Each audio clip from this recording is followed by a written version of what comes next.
Hello and welcome back to Walk the Cinema podcast, where we walk the cinema so we can talk the cinema. Before we get into the episode, we just want to say if you want to like and subscribe, that would be great. Share if you would like. And yeah, our episode for today is Clueless because it's the 26th anniversary of it being released in America. But yeah, the Clueless is one of my favorite movies of all time, and specifically, it's one of my favorite teen movies. I feel like it really captures the essence of being a teen. Yeah, But what are your thoughts? yeah, I think it's one of the best teen movies of all time.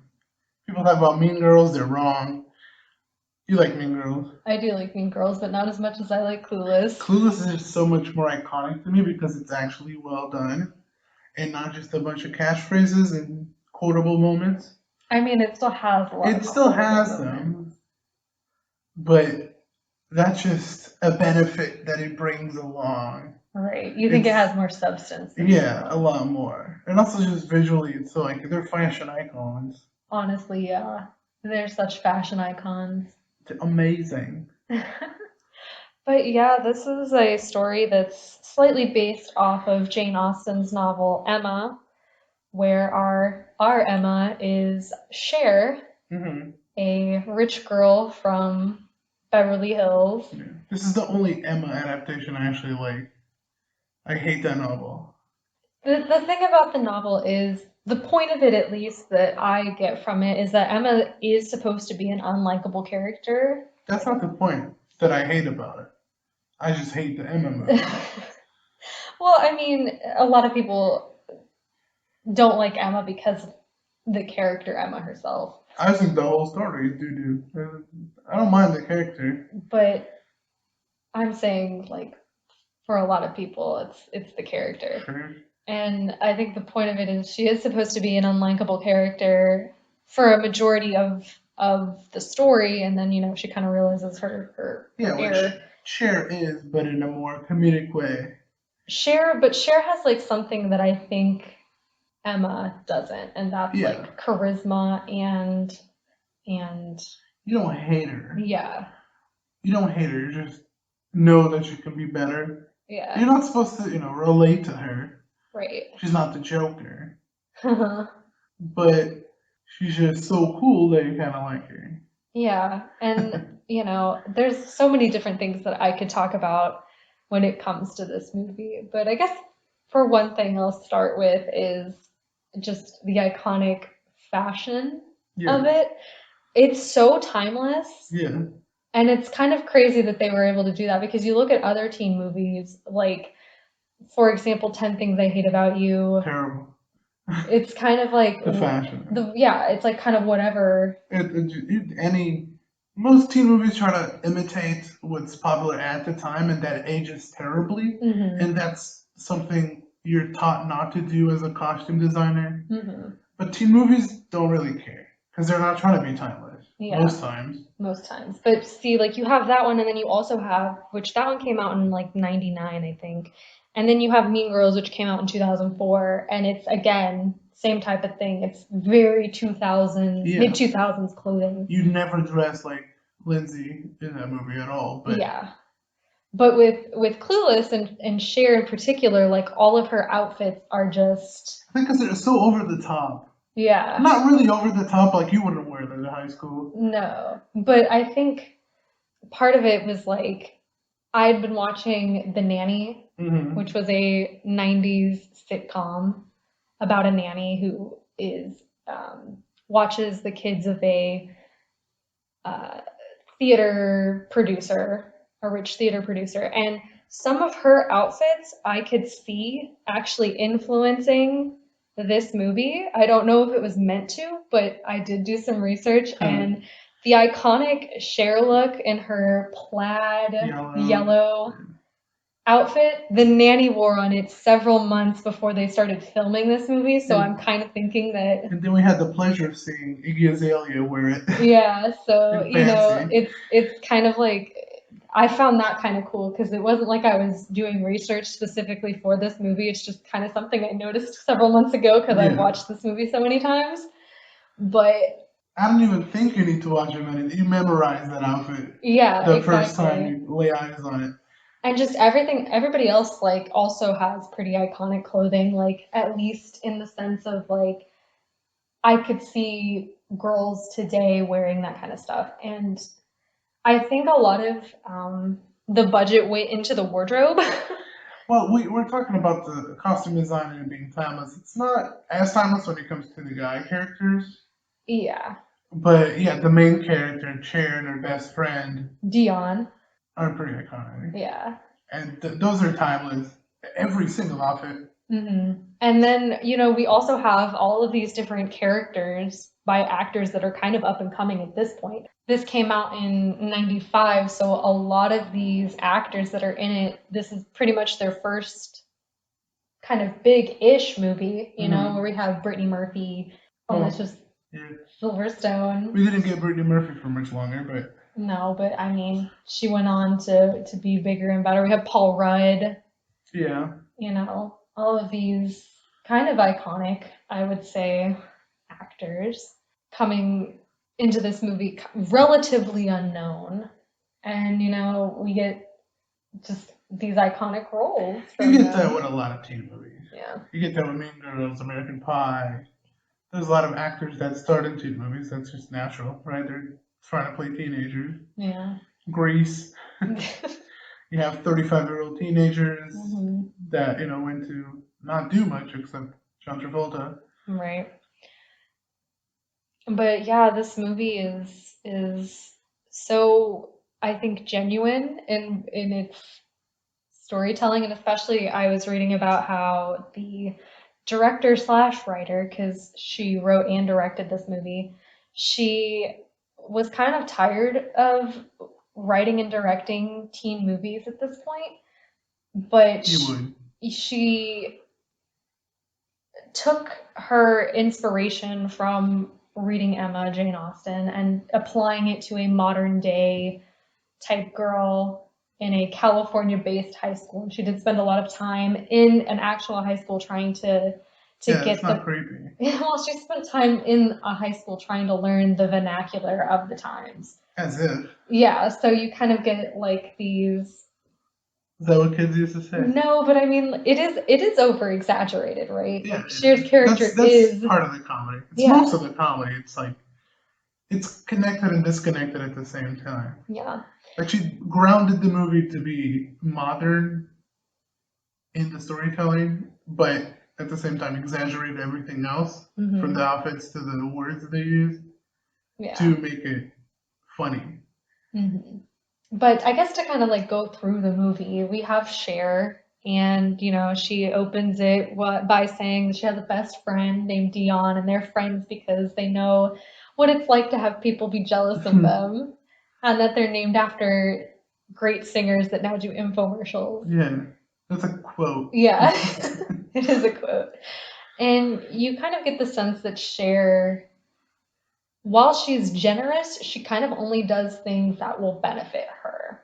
Case in point, when she gets a low grade in debate, she comes up with this elaborate plan to get her teacher to fall in love with somebody so it would make him happier and more lenient in his grading. But by the way, that low grade, that's bullcrap. That was a good debate speech. She convinced me. The Haitians. I was like, okay, I gotta say Haiti now. Because of her dad's birthday party. It was pretty convincing to me. I don't know what the teacher was thinking. I know. But, she only does things kind of to benefit her own agenda, I guess. Yep. And so she thinks she kind of gets on this high of being like, oh, I can fix people. Yeah. So when Ty, the new girl played by Brittany Murphy, comes to school, she wants to take her under her wing and make her a popular girl because she doesn't look like the typical popular girl. She kind of looks like and talks like a city girl. She's a dope head. Yeah. It's implied that she's inner city type, rougher around the edges girl, not really into dresses and makeup, but they changed that. They make her kind of not necessarily a copy of them, but in a way, a copy of them. In a way. They try to make her hook up with the most popular guy in school. Doesn't go too well because it's Emma. Yeah. At the end of the day. And it's the same beats as Emma. Yeah, and another pretty iconic thing that happens is she gets left at the gas station and then held at gunpoint, which, you know, is not necessarily something you would think to see in a teen movie, but it's pretty funny, and that makes her call her stepbrother Josh, played by Paul Rudd. Which they don't have any blood relation. Let's get that out of the way. It's not incestual. Guys, stop it. It's not incestual. But, you know, they, you know, kind of start to bond, I guess. Yeah, it's kind of a what are you doing, stepbro type situation. Stop. That's not funny. Why not? I'm making a joke. I'm just explaining the movie. But yeah, and then, you know, as it goes on, Ty kind of becomes her own popular girl. She becomes the popular girl. And Dion is like circling her instead of Cher after the mall incident. Yeah. And you see the jealousy in Cher. And then the big mistake that Brittany Murphy makes is wanting to be with Paul Rudd. Yeah, wanting to be with Josh. Yeah. And it makes, you know, it makes Cher kind of realize or kind of question why she doesn't want them to be together. And then she realizes she's in love with her stepbrother. Former stepbrother. Yeah. No relationship, completely legal and normal. Yeah, which one of my favorite lines in all of cinema is when she's you know, had been on her walk to kind of determine what was wrong with her, like her big realization point. She stops in front of a fountain and is like, wait a minute, I love Josh. Because it's just so like funny and genuine how Cher does it. Yeah, because she wasn't really considering it because of the fact, you know, he's her brother, former stepbrother. I mean, that's what I said. And yeah, it's a little weird. And people make a lot of jokes about that. Yeah. Naturally, because it's super weird. Yeah, it's weird, but it's like iconic, you know? Like this is an iconic movie. I can't maybe let's not teach our kids that. I can't criticize this movie too much about it because I just love this movie so much. And, you know, I just also everything about it, we have Cher kind of becoming an actual person that cares about people and things outside of herself. And being popular and being cool and well dressed and all these things. Yeah, like when she realizes that she has to like genuinely become a good person and not just kind of act like a good person, she helps, you know, start the charity event and is like running it and getting people to sign up and give their things away, and you know. Yeah, she goes to the wedding, the teacher's wedding. She actually cares. Yeah. That's the end. Yeah. Which ending of like having all of your students at your wedding. Yeah, that was really so weird.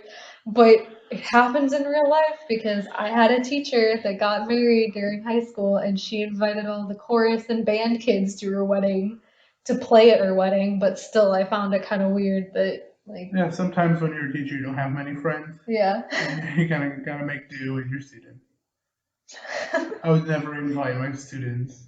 Not that I have students. Right. But if you were if I was a teacher, I would never. Yeah. It's also a dangerous line to cross. Not only ethically, but the school board might find it a little weird. Do some investigating.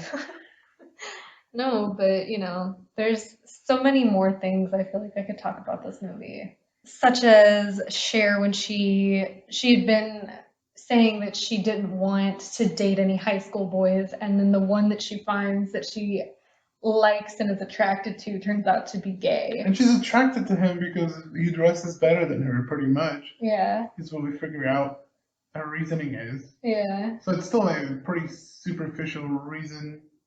Yeah, but it's a high school romance. What are you gonna do? Yeah, usually they are. And I don't know, there's so many quotes in this. But it's kind of crazy. To me, it's just the as if. That's the most important one. Right at the beginning when she shoves the guy for trying to walk with her. But yeah, I mean, it's there's the iconic line delivered by Ty where she's like, "You're just a virgin who can't drive," after she fails the. Yeah, that hit. It does hit, doesn't it? And I can kind of drive, but it hurts. Oh my god, stop. What? Nothing. But, no, it just feels like just a good stinger. Yeah, it does. Like that puts you down for the count. Yeah, for a little while at least. And like, Cher, after, that interaction, we've said this before that she kind of becomes a better person, but she also kind of appreciates the friends that she has more. Which are not that many. No. Not really. She appreciates like Dion and her boyfriend Murphy more, as like they may put up a front about being argumentative and confrontational, but when nobody's looking, they're really sweet to each other and considerate. And I think you also see that when they almost die in the car crash, which is also an iconic scene for me because I felt with every fiber of my being because I hated learning how to drive when I was 15, 16. That happens to a lot of American kids. Mm-hmm. People from other countries aren't going to understand, I guess, that American kids at 16, 15 are driving and they're super scared. Yeah, especially on the highway. Yeah, I didn't drive on the highway until I was probably 18, even though I got my license when I was 16. And, it's scary. I think that's the best scene with Murray, which is played by Donald Faulson, who is the accidental inventor of the Fortnite dance thing. Ah. Yeah, it is the Fortnite dance in Scrubs. Oh, that's right. I forgot that he's in. Yeah, He accidentally ruined a whole generation. Could you believe that? No, but it's another person that's iconic in later culture, and it's such a fun and good movie, and I can't believe that 26 years later we're talking about it, and it doesn't look like it'll ever be out of pop culture references. Hopefully not. Hopefully not. If Mean Girl stays, I hope this stays too, because this deserves it. Yeah, this one deserves it more than anything, I think. Yeah, more than Tina Fey. I mean, more than Mean Girls.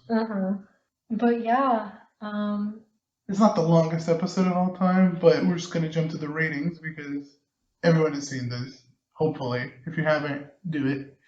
And I give it a 7 out of 10. Yeah, it's a 7 out of 10. Even though it's one of my favorite movies, there are like, some of it's a little superficial. Yeah, you gotta be realistic. Yeah. You can love it and not think it's high art. Yeah, it's definitely not high art, but it definitely is a movie that I think more young girls relate to, or at least see. Excuse me, I've seen this movie 3 times this year.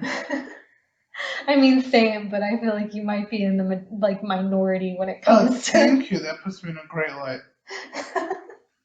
No, but you know what I mean. Like, I remember me and my roommates in college would watch this, several times during the year, because it's just a feel-good movie that there's not a lot of brain power that has to go into watching this. Knowing your roommates is probably a good option because they don't have a great taste. Stop. I'd stop. But yeah. Yeah, this was a very fun watch. I will probably watch this several more times this year alone. Or together. Yeah. Don't put me out of this. But it's fun. It's iconic. There's so many lines that I could still say. I could probably recite at least half of it just from memory. You kind of did. I know. You're kind of saying the words as they were saying them. It just proves to the people that this is so iconic. But yeah, that was our thoughts on Clueless. You can tell us your thoughts on Clueless if you'd like. And we'll see you next time.